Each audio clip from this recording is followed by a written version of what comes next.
అత్తమ్మ చూడండి. అవునవును. రండి అండి.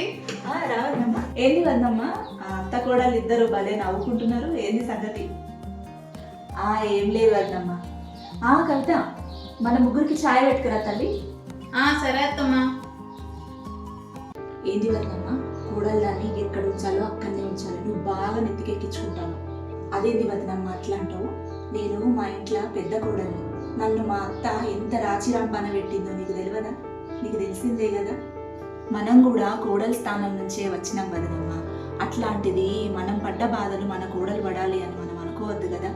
అయినా ఒకటి అడుగుతా, అత్త స్థానం రాగానే కోడల్ని అంటరాని దాన్ని చూసినట్టు చూడాలి, కోడల్ని చిత్రహింసలు పెట్టాలని ఎవరు చెప్పిన వదనమ్మా? అత్త అనే పేరంటేనే రాక్షసి అన్నట్టుగా మారిపోయింది.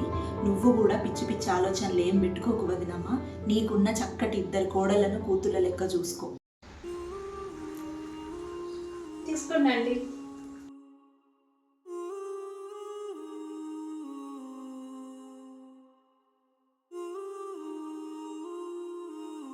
అయ్యో ఏమనుకోకు వదినమ్మా, మనసులో అనిపించింది చెప్పినా కానీ మీ ఇద్దరిని చూస్తుంటే నాకు ఎంత ముచ్చట అనిపించిందో.